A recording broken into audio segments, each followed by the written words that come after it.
Então tá, pessoal. Bom dia a todos. Primeiramente, obrigado aí pelo convite de estar aqui em conjunto com o Serviço de Neurocirurgia da Unicamp. Então, me convidaram para falar um pouquinho sobre as neuropatias compressivas do membro superior.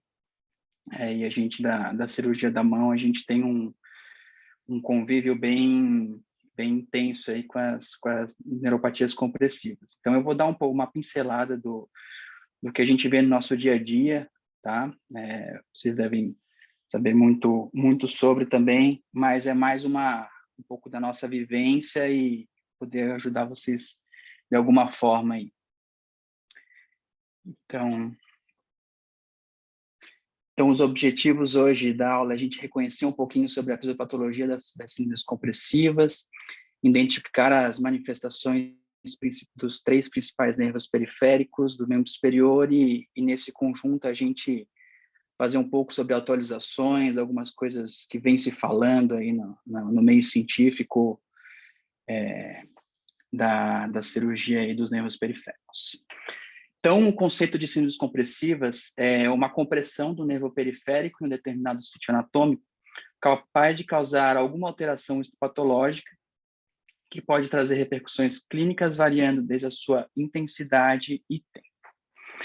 Então, pressões acima de 20 a 30 milímetros de mercúrio sobre o nervo periférico causa toda uma alteração fisiopatológica que vão se manifestar tanto no exame físico como em outros testes. Então, esse diagrama aqui, ele representa tanto a histopatologia, os sintomas e os testes sensitivos. O que acontece? Quando a gente tem esse aumento de pressão, a gente quebra essa barreira hematoneural, ali a estrutura nervosa ela começa a inflar, inchar, ficar com edema, o tecido conjuntivo ele acaba se espessando, inicia um processo de deminização localizada, depois difusa e, por fim, degeneração axonal.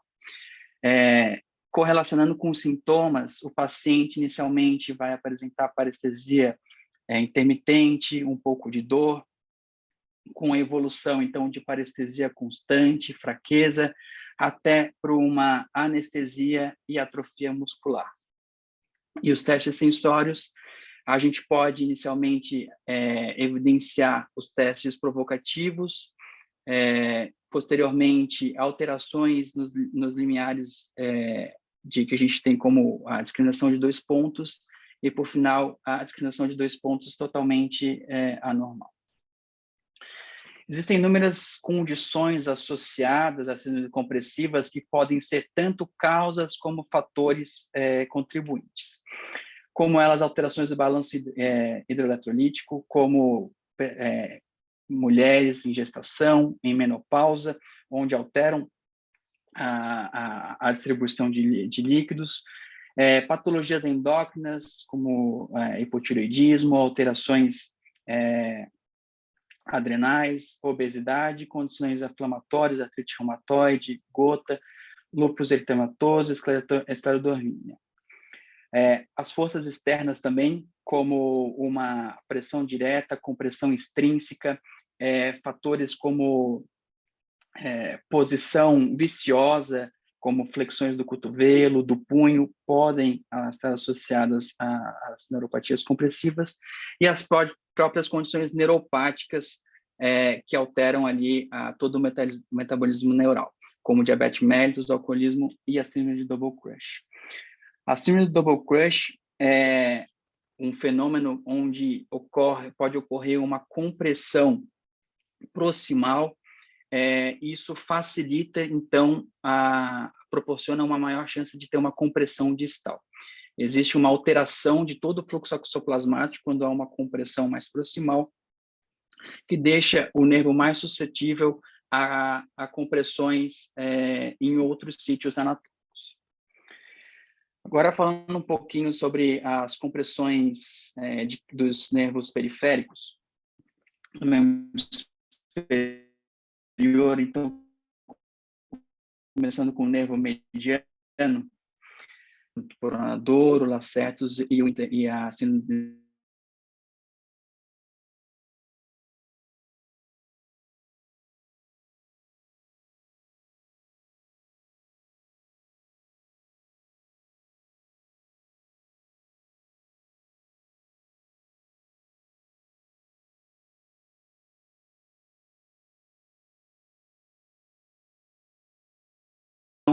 Ela é chave para a gente compreender o exame físico e identificar mais ou menos em qual o grau de acometimento esse paciente se encontra.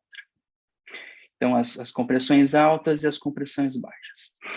Então, sobre a síndrome do túnel do carpo, é a neuropatia compressiva mais comum no ser humano. Tá? Ela é a compressão do nervo mediano ao nível do túnel do carpo. E para a gente entender o que ocorre, a gente precisa entender o que é o túnel do carpo e o que ocorre aqui. Então, o túnel do carpo é um espaço formado pelo assoalho, pelos ossos do carpo, onde aqui a gente tem o amato, o captato, o trapezoide e o trapézio. O gancho do amato, ele faz a parede medial, e o tubérculo do trapézio, ele faz a parede lateral do túnel. E no nosso teto, nós temos o ligamento transverso do carpo. Esse espaço é um espaço que não aceita muito aumento de volume, e ele tem um conteúdo de 10 estruturas. 4 tendões flexores superficiais, do segundo, terceiro e quarto dedo, 4 tendões flexores profundos, também para o segundo, terceiro, quarto e quinto dedo, o flexor longo do polegar e o nervo mediano. Então, quando alterações eletrolíticas, processos expansivos ocorrem nessa região, o nervo mediano ele acaba sendo comprimido e inicia o processo da síndrome compressiva local. Outros parâmetros anatômicos que são interessantes a gente entender na síndrome do túnel do carpo que a mais ou menos 5 a 7 centímetros proximal, a borda proximal do ligamento transverso, o nervo mediano ele emite o ramo sensitivo palmar. Tá? Então, esse ramo ele não está contemplado dentro do canal. Então, uma das formas de a gente identificar uma neuropatia alta e baixa do nervo mediano é se há sensibilidade na região palmar, no triângulo palmar, que a gente acaba chamando. Se há essa sensibilidade, provavelmente é uma neuropatia baixa. Outro importante ramo que a gente tem que identificar é o ramo recorrente tenar, que vai fazer a inervação da musculatura tenar, o abdutor curto, o oponente e a cabeça curta do flexor do polegar. E a gente tem que entender que esse nervo recorrente ele tem uma variação anatômica que a gente tem que ficar atento durante nosso tratamento cirúrgico. Lanza escreveu essas variações que são importantes para a gente estar atento durante o procedimento cirúrgico.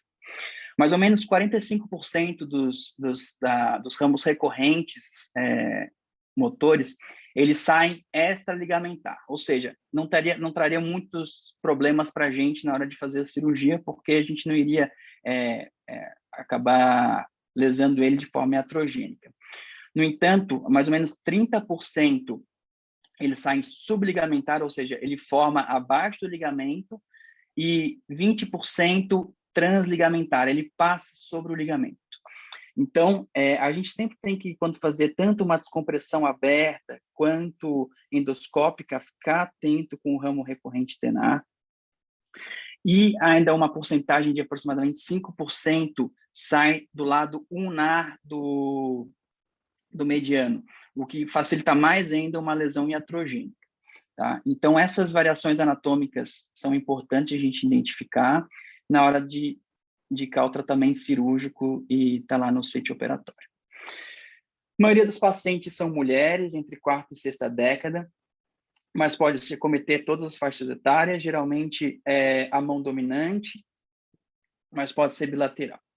A clínica, a gente pode levar em consideração para todas as neuropatias compressivas esses diagramas. Tá? Eles podem servir para para todos eles. Então, pacientes com sintomas leves vão apresentar parestesia e dor intermitente, uma piora à noite.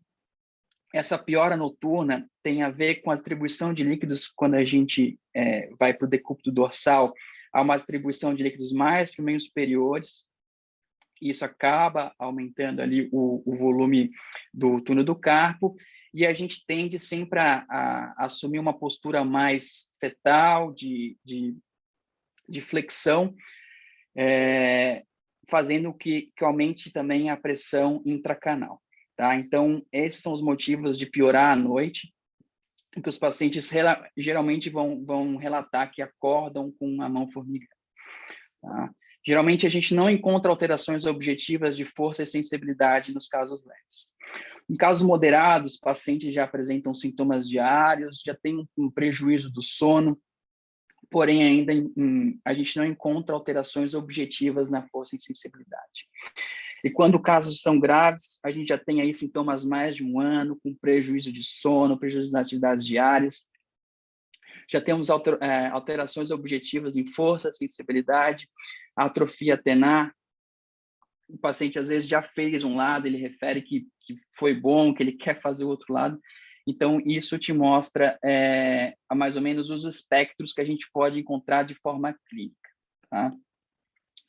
E durante a conversa com o paciente, a anamnese, exame físico, o que a gente investiga?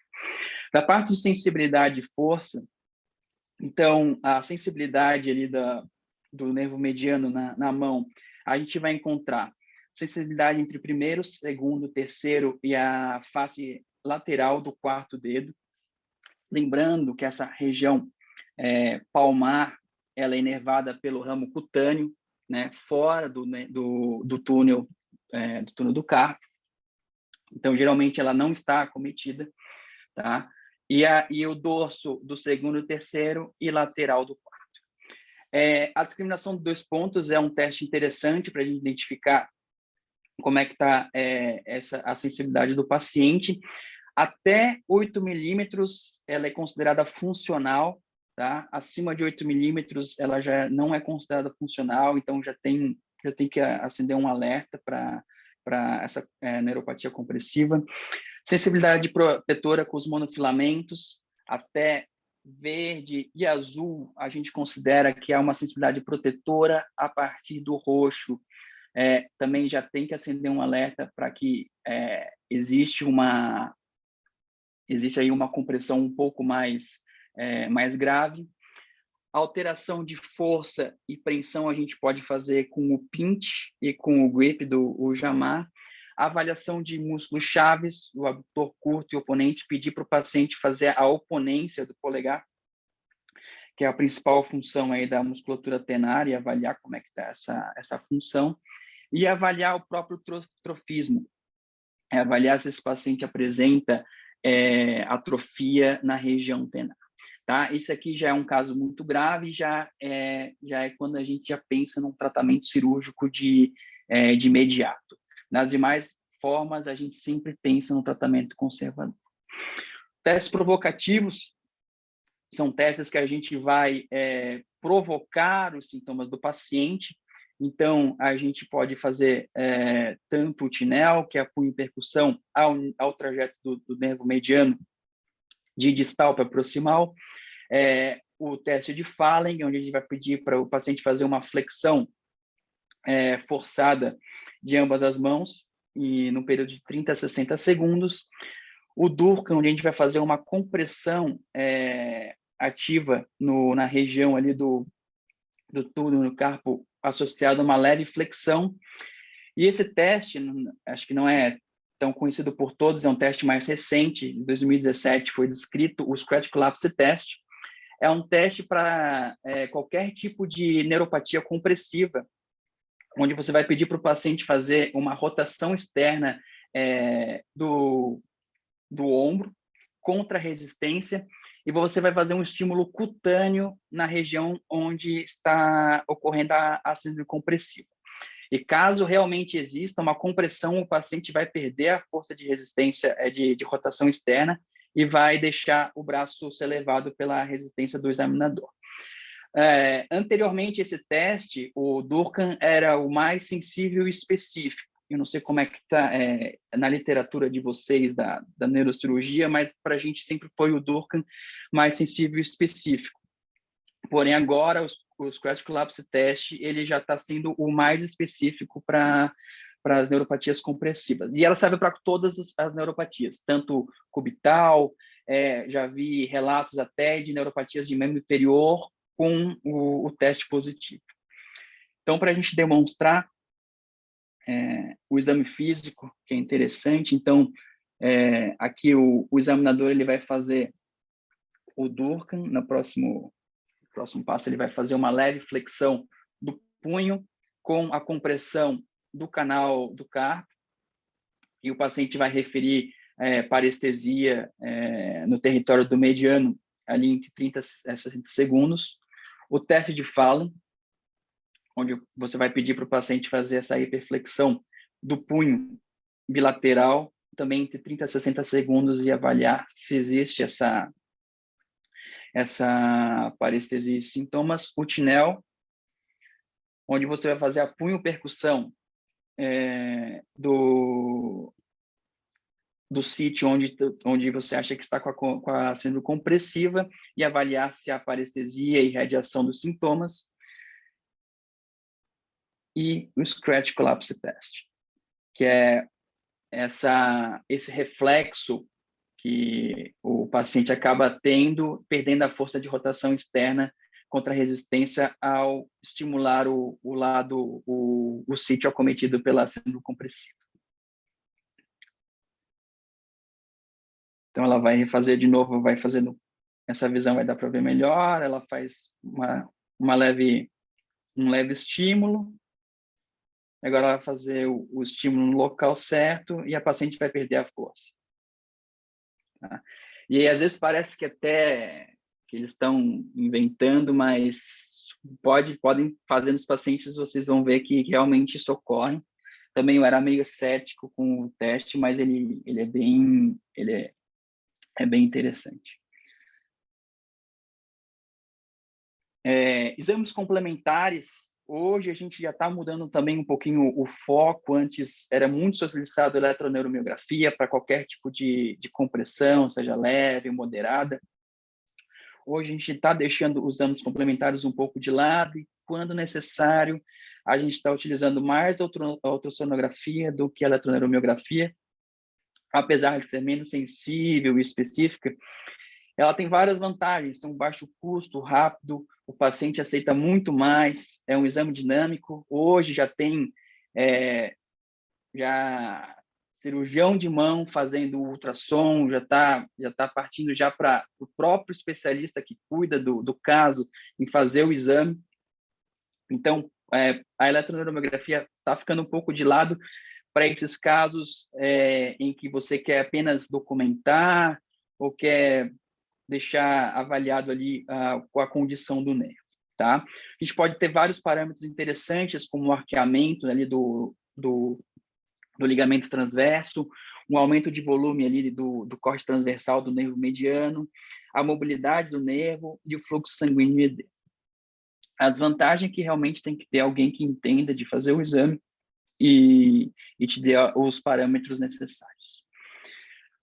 A ressonância magnética para síndrome compressivas, ela, assim, a gente não está muito indicado, a não ser que você está pensando em diagnósticos diferenciais. Está pensando em compressões extrínsecas, está pensando em outras patologias, alterações ósseas, aí você está até indicado o uso da ressonância. Por outro lado, para deixar documentado, um exame muito caro para poucos benefícios comparado com o ultrassom. E a eletromiografia assim, é o padrão ouro dos exames, né? Dos exames que a gente tem. Tem uma alta acurácia. Ela é muito interessante para padronizar valores de acompanhamento, e auxilia no diagnóstico diferencial para outras compressões, para polineuropatias, miopatias. mas para os casos mais leves, ela não é tão interessante, porque ela avalia apenas as fibras meninizadas e nas semicompressivas as primeiras acometidas são as não meninizadas. E, além disso, é um exame desconfortável. Então, a gente deixa isso para casos onde o diagnóstico ele não está tão evidente, existe algumas outras coisas por trás, então a eletromiografia hoje já não é uma certeza em se realizado nas semicompressivas. No tratamento, a gente pode voltar naquele diagrama e avaliar tanto o tratamento conservador quanto o cirúrgico. O tratamento conservador ele deve ser realizado sempre. Sempre deve ser realizado o tratamento conservador, exceto quando se avalia uma atrofia muscular. Qual que são os pilares do tratamento conservador? Terapia ocupacional, com desensibilização da região e a mobilização neural. Tá? Hoje, a mobilização neural é uma das peças-chave para fazer o controle das neuropatias compressivas. O uso de medicação, aí pode ser desde analgésicos simples, anti-inflamatórios, conforme a aceitação, corticosteroides, pode ser feita infiltrações intracanal. Tem algumas escolas que não gostam muito de infiltrar região onde há passagem de nervos periféricos, outras escolas dizem que não há muito problema, então fica mais a critério do médico assistente. E os moduladores de dor, né, gabapentina, pregabalina, e os complexos vitamínicos tipo B para auxiliar no fluxo axônico. Além disso, o uso da órtese para uso noturno, tá? Para evitar a posição em flexão durante a noite. Não é necessário o uso diurno, apenas para dormir. Pacientes têm melhora até 80% dos casos têm melhora com tratamento conservador. Então, ao ver um caso de síndrome do carpo, mesmo que o paciente esteja um pouco queixoso, já solicita cirurgia, sempre tenta tratamento conservador, né, exceto essa atrofia muscular, que a chance de melhora é muito alta. Passou 6 a 12 meses sem melhora com tratamento conservador, aí a gente começa a pensar no tratamento cirúrgico. O tratamento cirúrgico ele pode ser tanto aberto quanto endoscópico. Tá? A gente sempre sugere o início para quem está iniciando aí a cirurgia das tendões compressivas, fazer de forma aberta, conhecer bem a anatomia, identificar os pontos críticos e aí depois partir para endoscópio. Tá? Então, a aberta ela tem várias formas de fazer, tanto mini-open, incisões longitudinais, transversais. Ela é mais barata comparada com o endoscópico, a curva de aprendizado é um pouco menor, te auxilia na visualização das variações anatômicas, mas traz um pouco mais de desconforto para o paciente quanto à cicatriz e a recuperação como um todo do paciente. Mas, assim, é diferença de 2 semanas de um para o outro, tá? Então, aqui um passo a passo, quando vocês se depararem com um túnel do carpo cirúrgico, a gente tem alguns passos, alguns marcos anatômicos. A gente pode identificar o terceiro espaço interdígito ou o quarto raio e uma linha que passa abduz o polegar em uma linha imaginária pela falange média pela falange proximal do polegar. Tá? Essa é a linha cardinal de Kaplan e ela vai te limitar a tua incisão para distal. A partir dessa linha aqui, você não deve transgredir por conta do arco palmar superficial. E da parte proximal, a prega mais distal deve ser o seu marco onde você deve chegar. Por quê? A partir daqui já existe a passagem do ramo sensitivo da palmar, e aí a lesão dele pode trazer desconforto, dor para o paciente. Então, essa aqui são os nossos marcos. A prega mais distal e a linha cardinal de Kaplan, e quarto raio ou terceiro espaço interdígito. Uma incisão de aproximadamente 3 centímetros é o suficiente. Para iniciantes pode fazer um pouquinho menor, tem pessoas que gostam de fazer mini open, mas 3 centímetros é o suficiente.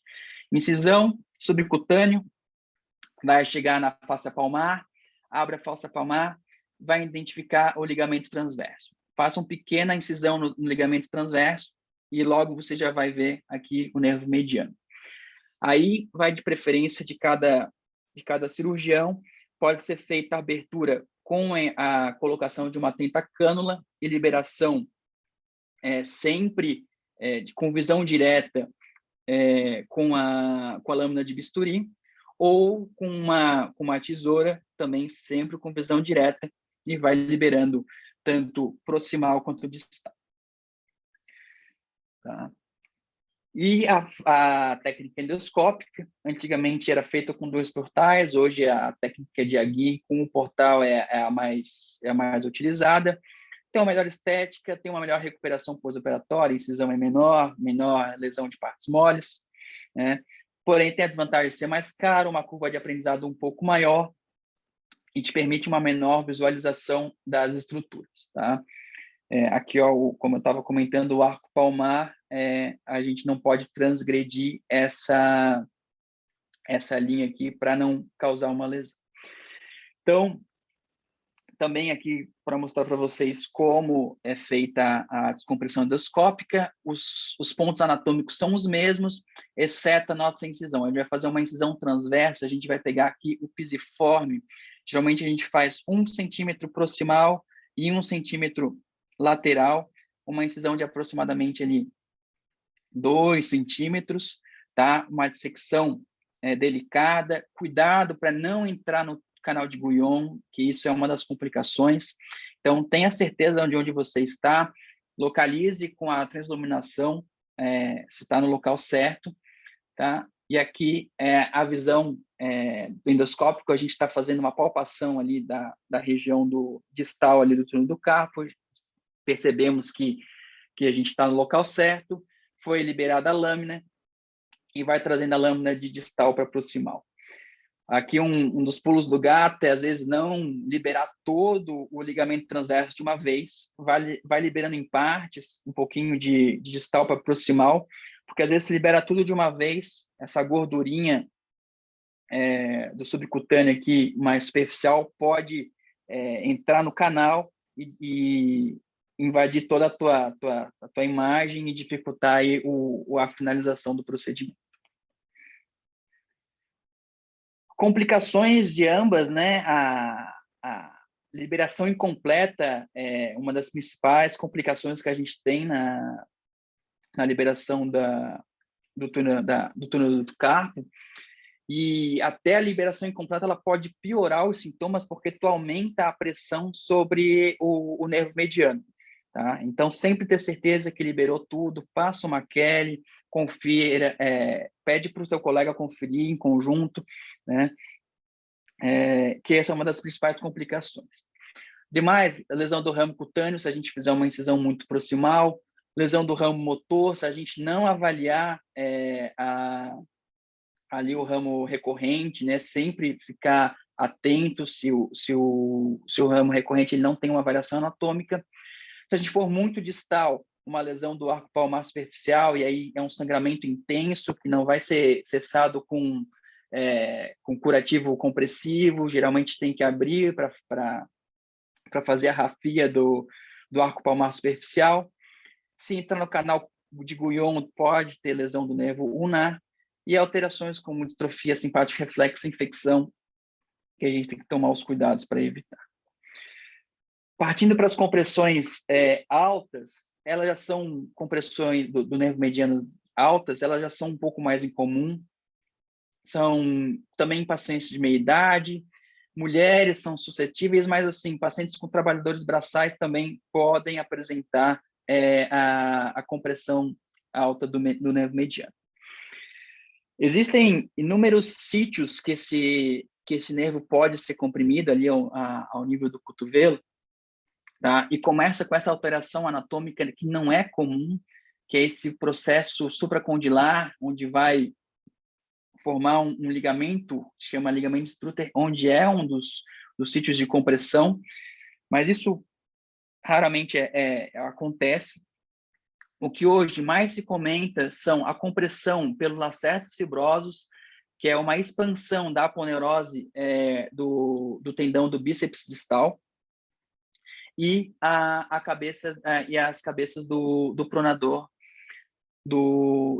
redondo.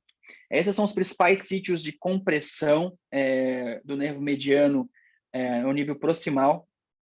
Existem outras variações, como o músculo anômalo ali do flexor longo do polegar, aqui demarcado nessa figura anatômica, que também pode fazer a compressão alta.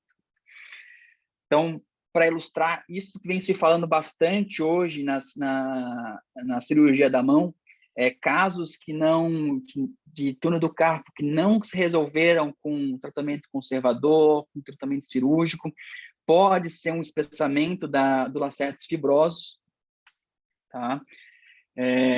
O paciente aqui, os sintomas eles são um pouco mais vagos, ele queixa de um cansaço, fadiga, fraqueza, a parestesia não é tão intensa como a do túnel do carpo. Aqui pode haver um pouco de parestesia ali na região palmar, diferente do túnel do carpo por conta da compressão ser alta, então aí já está cometendo o nervo cutâneo palmar. Piora nas atividades, principalmente com o uso de pronossupinação do antebraço. Queixas noturnas também não são tão frequentes. E eletroneuromiografia geralmente é negativa porque é uma compressão mais dinâmica, tá? Os testes geralmente também são negativos, os testes de exame físico do carpo. Aqui existe uma perda de força por ser uma compressão mais alta, então tu vai ter perda de força de musculatura de flexor radial do carpo, flexor profundo do segundo dedo, do flexor longo, por conta que aí o nervo está sendo comprimido antes de emitir esses ramos para essa musculatura, tá? E aqui também pode ser feito o Scratch Collapse Test, que também pode ser positivo.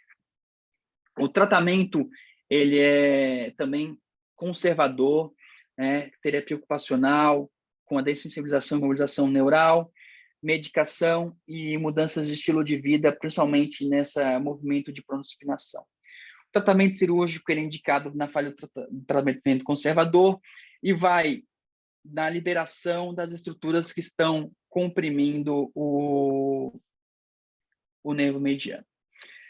Eu trouxe esses dois vídeos aqui, de uma cirurgiã da Dinamarca, Elisabeth Egger, e ela foi uma das que descreveu o Scratch Collapse Test. Aqui ela vai fazer a cirurgia em um outro cirurgião de mão que já tinha feito do carpo sem melhora. E aqui ela está testando o flexor longo do polegar, que está fraco.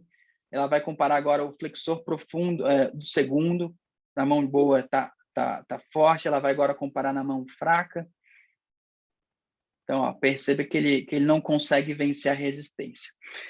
E hoje está se fazendo muita a técnica de anestesia chamada Wallant, que é a anestesia com o paciente acordado, o wide awake, local anesthesia no tourniquet, e aí ela acaba fazendo a liberação do lacertos fibrosos, e no momento da cirurgia ela já identifica se o paciente teve ou não melhora dos sintomas. E isso vai dar a orientação para ela se ela deve continuar fazendo as liberações mais profundas de pronador, ou se só a liberação do lacertos fibrosos vai ser o necessário. Então, aqui ela faz a liberação do lacertos, logo, vou passar um pouquinho mais para frente. Logo, ela já vai fazer a avaliação intraoperatória, ela conversa com o paciente e já está testando aqui o flexor longo do polegar, já está com a força retornada. Agora, no pós-operatório, fazendo a flexão radial, a flexão do punho, percebe que já tem o retorno da força. Agora vai fazer o flexor longo do polegar novamente e o flexor profundo do segundo, onde já houve a melhora. E claro, e aí, caso não haja melhora inicialmente com a liberação dos acertos, a necessidade de liberação mais profunda do pronador e assim sucessivamente. E aqui, só para ilustrar, a síndrome do interósseo anterior é uma síndrome bem mais rara, é uma síndrome que só a compressão, então, do interósseo anterior, onde a gente vai ter um sintoma exclusivamente motor, apesar de ele ter, o interósseo anterior, ele trazer uma sensibilidade para a cápsula articular, ele não traz sensibilidade cutânea. Então, o paciente não vai ter queixa de parestesia, perda de sensibilidade. Classicamente, tem esse sinal de Clonevin, onde o paciente não consegue fazer o ok, né? Ele não tem força para fletir a interfalangiana distal do segundo e a interfalangiana do polegar. Tá? Os sítios de compressão são semelhantes aos sítios da compressão alta, tá? E o tratamento também é com liberação. Agora, partir para as síndromes compressivas do nervo ulnar, aqui também divididas em compressões altas, com a síndrome do túnel do cubital, sendo a segunda síndrome compressiva mais comum no membro superior, e, posteriormente, a gente vai comentar do túnel de Guyon. Lembrar que o nervo ulnar, ele vem das raízes C8 e T1, do fascículo, do cordão medial, tá? E ele inerva principalmente o flexor ulnar do carpo, flexor profundo, mas principalmente a musculatura intrínseca da mão. É ele que dá a destreza e a habilidade dos movimentos finos da mão, tá? Então, vamos conversar primeiro sobre o túnel do cubital. Então, é a compressão do nervo ulnar ao nível do cotovelo. A anatomia, então, desse túnel. O teto é formada pela face do flexor ulnar do carpo, né, o ligamento de Osborn. O assoalho pelo ligamento colateral medial. E as paredes são paredes ósseas pelo epicôndilo medial e o oleg. A 8 centímetros, mais ou menos, proximal ali, o epicôndilo medial, o nervo ulnar, ele passa de anterior para ir posteriorizando ali para a região do túnel cubital, e ele pode ser comprimido em 5 sítios. Inicialmente, entre o tríceps e o bíceps, tá? Logo após, na arcada de Strutter, que é o início aqui do septo intermuscular. Terceiro, no próprio septo intermuscular, ele pode ser comprimido. Logo após sair do septo e passar pelo ligamento de Osborn, que é essa fáscia das cabeças do flexor ulnar do carpo, e seguindo para o flexor ulnar do carpo entre as duas cabeças. Então, esse é o trajeto dele, essas 5 possibilidades de compressão, e elas devem estar em mente no momento de fazer a descompressão cirúrgica. Todas elas devem ser descomprimidas. Tá? Aqui está muito mais associada com atividades posturais, de manter o cotovelo fletido, então o uso de celulares aumentou bastante a tendência desses pacientes aparecerem no consultório, tá? A atitude de dormir com os cotovelos fletidos, também o paciente vai acordar queixando-se com parestesias no 4º e 5º dedos, pacientes com direção que acabam dirigindo com o cotovelo muito fletido, e ainda uma porcentagem da população possui esse túnel um pouco mais raso, que permite esse nervo ulnar acabar luxando ou subluxando na região, trazendo sintomas de parestesia e dor.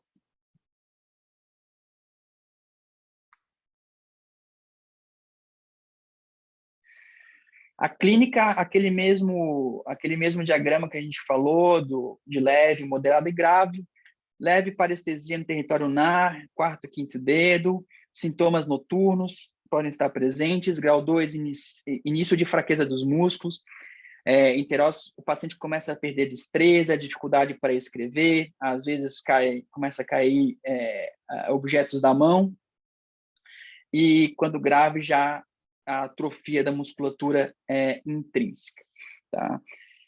O exame físico ele é rico por conta dessa inervação da musculatura intrínseca do nervo na mão. A gente vai comentar um pouco de todos os testes aqui, que isso sempre é interessante compreender. Então, um teste provocativo, a gente pode fazer com que esse paciente reproduza os sintomas com uma flexão forçada do cotovelo e uma hiperextensão do punho. Essa atitude acaba comprimindo e aumentando a tensão do nervo ulnar no túnel cubital, e o paciente vai referir os sintomas, então, aqui na região do quarto e do quinto dedo, tá? Aqui vamos comentar alguns sinais. Esse é o sinal de Egawa, que é a dificuldade do paciente conseguir fazer a adução e abdução do terceiro dedo. O sinal de Pires-Tessu, que é a dificuldade do paciente em centralizar os dedos no centro da mão. A gente comenta que é a dificuldade do paciente fazer o sinal da coxinha, né? Ele não consegue centralizar os dedos. Sinal de Froment, onde você vai dar uma folha, um papel para o paciente segurar, aduzindo o polegar, tentando forçar com a adução, e ele não vai conseguir, ele vai roubar com a flexão da interfalangiana do polegar. Então, essa atitude aqui demonstra um Froment positivo. Há sinal de garra de Duchenne, que pode ser alto e baixo, a gente vai conversar um pouquinho depois. O sinal de Pollock, que é a dificuldade, fraqueza de fletir a interfalangiana distal do quarto e do quinto dedo, tá? O sinal de Wattenberg, que é a dificuldade do paciente em aduzir o quinto dedo. O sinal de Masse, que é a perda da musculatura hipotenar.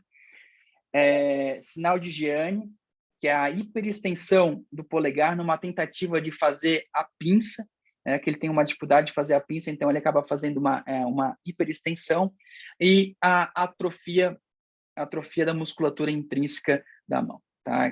Que é a atrofia do primeiro interócio, que também é bem clássico de uma neuropatia mais grave. Tratamento muito semelhante ao túnel do carpo, conservador sempre, né? Exceto quando já tem atrofia muscular, dessensibilização, mobilização neural, mudanças de hábitos, uso de órtese noturna para dormir com o cotovelo um pouco mais estendido, e os medicamentos já comentados. Aqui tem uma melhora até essas mudanças têm uma melhora até maior do que o nervo mediano, de até 90% dos casos. Não melhorou, está com início dos sintomas de perda de força, destreza, tratamento com descompressão. Tá? A descompressão ela pode ser in situ ou pode haver transposição. Isso geralmente a gente decide intraoperatório para avaliar como esse nervo está, se ele está subluxando ou não. Então, a gente faz uma incisão de aproximadamente aí 8 a 10 centímetros na região ali medial do cotovelo. Aqui é interessante a gente tentar sempre preservar o nervo cutâneo medial do antebraço, tá? Ele está sempre aqui logo após a dissecção do subcutâneo, tá? É uma região que é muito sensível e a lesão dele traz desconforto, pode trazer neuroma e não é muito interessante fazer a lesão desses nervos. Então, aqui, os colegas fazendo a liberação e cuidando aqui do cutâneo medial do antebraço, tá? E quando necessário, quando a gente avalia que existe um túnel mais raso, onde a gente percebe que há uma subluxação do nervo ulnar, a gente pode fazer a transposição, que pode ser com um subcutâneo, acaba fazendo um sling ali, uma manguinha ali para segurar, ou com a própria fáscia, né? A gente usa a fáscia dos flexores, tá? A gente usa aqui a fáscia como se fosse um Z e deixa ele aqui e tem bons resultados aqui para evitar a subluxação. Partindo para as compressões baixas, túnel de Guyon. Então, é a compressão do nervo ulnar ao nível do punho, tá? Ela é muito menos comum que o cotovelo, 5 vezes menos comum. Compressão, as etiologias como compressão extrínseca, fratura do amato, pacientes que utilizam, fazem muita pressão, apreensão palmar, podem fazer uma compressão do Guyon, do amato contra o canal de Guyon e trazer a síndrome compressiva. Processos expansivos, como tumores e trombose da artéria ulnar. Tá? De limites, a gente tem o teto, a gente tem os ligamentos volares do carpo, o assoalho, a gente tem o próprio ligamento transverso do carpo, e as paredes, a gente tem o pisiforme e o amato. Tá? E de conteúdo, a artéria ulnar e a artéria ulnar, a artéria e o nervo ulnar. Quando as compressões elas são mais proximais, a gente vai ter uma compressão mista, que é a zona 1, tanto alteração sensitiva quanto motora. Já na zona 2, ela vai ser um pouquinho mais distal, ela vai ser puramente motora. E na zona 3, ela vai ser puramente sensitiva. Isso também te auxilia a identificar com sintomas clínicos a localização da compressão do túnel do Guyon. Aqui, a diferença com o túnel cubital é que, geralmente, a garra baixa ela é mais pronunciada. Isso se dá porque aqui os flexores profundos do segundo, do quarto e do quinto dedo, eles estão ativos, né? Então, eles acabam fletindo mais e como os intrínsecos não estão funcionando, eles dão essa aparência mais grave da garra, né? Apesar da a compressão alta está cometendo mais nervos, né? Então, aí é o paradoxo da garra ulnar. O tratamento também mudanças de hábitos de vida, uso de órteses na prática esportiva e a descompressão quando existe algum processo expansivo comprimindo o túnel. Esse aqui é um caso também do nosso grupo, tá? É um paciente que há 6 meses começou com perda de sensibilidade, quarto, quinto dedo, dificuldade uma dificuldade ali de adução do quinto dedo, né, o sinal de Wattenberg, tá? Já estava iniciando ali com uma hipotrofia da musculatura intrínseca aqui do primeiro interósseo. Aqui foi pedido para fazer o Froment, aqui estava no lado bom, e aqui ele vai tentar fazer no lado acometido, ele acaba fletindo a interfalangina distal. Então, uma provável compressão do nervo ulnar, uma compressão baixa, quando a gente evidenciou na ressonância, e o que a gente identificou foi um cisto sinovial intracanal. Então, a gente fez o planejamento e fez a descompressão do túnel de Guyon, retirado aqui o cisto sinovial, que era o causador aí da compressão, da síndrome compressiva desse paciente. Passando para o final, síndromes compressivas do nervo radial. Tá? A gente tem as compressões altas, a síndrome de Lotten e por fraturas de húmero, e as baixas, a túnel radial, interósseo posterior e Wattenberg. Tá? O nervo radial, então, ele vem do cordão posterior, ele inerva inicialmente a musculatura do tríceps, e com o decorrer, ele vai inervando toda a musculatura extensora do punho e dos dedos. Tá? Então, nas compressões altas, a compressão do nervo radial ali ao nível do suco do giro, ela pode ocorrer por vários motivos, não é muito comum, mas às vezes pacientes com hipertrofia podem acabar comprimindo o nervo radial no local. Às vezes um manguito, nas nossas cirurgias, um manguito mal colocado, mais baixo, pode causar, o paciente pode acordar com o punho caído. E nas compressões extrínsecas, né, as várias síndromes do sábado à noite, o paciente que acabou tendo uma libação alcoólica e dormiu sobre o membro, acordou com o punho caído, os dedos caídos, na síndrome da lua de mel também. Geralmente, tratamento conservador, observação, estímulo para que esse nervo ele acabe voltando, né, com fisioterapia, órtese, e o prognóstico geralmente é bom. Tá? Nas fraturas de húmero, até 12% das fraturas pode ter uma lesão do nervo radial, a maioria praxia, mas esse nervo às vezes pode estar lesado numa tentativa de redução ou numa osteossíntese. Pode ser que esse nervo ele possa ficar interposto com o material ou dentro do foco de fratura. Então, se não houver uma melhora entre 6 a 8 semanas dos sintomas do punho caído, está orientado a fazer a exploração desse nervo, tá? Para identificar se há alguma lesão e se há necessidade de algum reparo. A síndrome do túnel radial é uma síndrome um pouco mais difícil de identificar, tá? Então, é a compressão do nervo radial sobre o túnel radial, que é um túnel formado basicamente por musculatura. Na parte lateral, nós temos o extensor radial longo e curto do carpo. Da parte medial, o tendão distal do bíceps e o tendão braquial. O teto, a gente tem o braquio radial e o assoalho, a cápsula articular ali do cotovelo. Ela geralmente é confundida com a epicondilite lateral. É difícil o diagnóstico diferencial, a queixa ela é arrastada, o paciente tem uma dor não bem identificada. Geralmente é tratado como epicondilite lateral que não melhora, tá? Uma das diferenças anatômicas é que a dor é um pouco mais distal do que a epicondilite lateral, tá?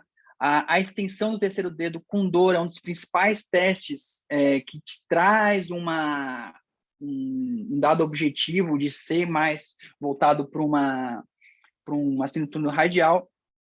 E a eletroneuromiografia geralmente negativa, tratamento, terapia ocupacional e imobilidade do nervo. Geralmente a gente não explora a síndrome radial, exceto se tem sintomas neurológicos progressivos, e aí sim a gente está indicado. Já a síndrome do interósseo posterior, ela é um pouco mais comum, já é mais identificada, já tem alguns sinais clínicos mais evidentes. Tá? Então, é a compressão do interósseo posterior em alguns sítios do antebraço. A gente tem vários sítios, como aqui algumas bandas fibrosas, algumas estruturas vasculares, pode fazer a compressão. A arcada de Froese, aqui, que é a porção proximal aqui do supinador. E aqui a borda proximal do extensor radial curto do carpo. E a porção distal aqui do supinador são regiões que podem fazer... Tudo bom? Como é que você está?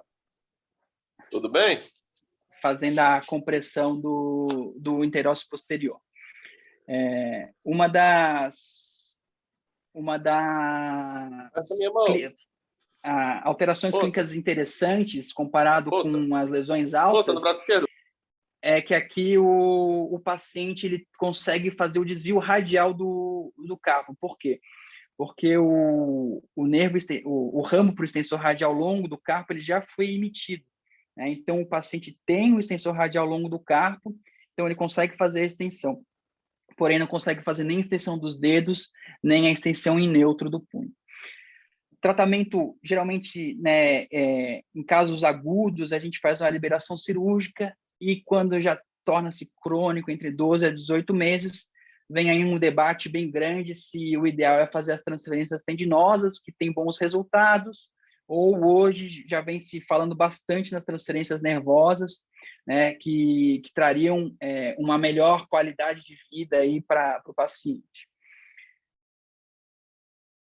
E para finalizar, a síndrome de Waardenburg, ou a queralgia parestésica, ela é a compressão do sensitivo radial ao nível ali do antebraço distal. O nervo sensitivo radial, ele emerge ali a mais ou menos 9 centímetros do punho, e geralmente ele pode ser comprimido pelo braco radial e extensor radial longo do carpo. Também está associado a pacientes que fazem muito movimento de pronospinação ou uso de ornamentos, braceletes, relógios, coisas desse tipo. Os sintomas geralmente são parestesia, então, na região ali distal, lateral do dorsal da mão. Pode ter um tinel positivo, e aqui a mudança de estilo de vida pode ser interessante, mas se não houver melhora, pode ser feita uma liberação do nervo sensitivo radial entre o extensor radial longo e o braco radial.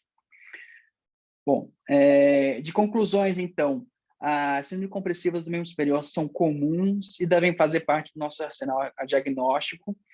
A anatomia é a chave para o entendimento das manifestações clínicas, diagnóstico é predominantemente clínico, e os exames complementares ajudam em casos mais atípicos. O tratamento conservador deve ser instituído na maioria das vezes, resguardado alguns casos. Bom, era isso aí. Desculpa aí o tempo aí, foi um pouquinho longo, mas deu para a gente, pelo menos, revisar todos os 3, né?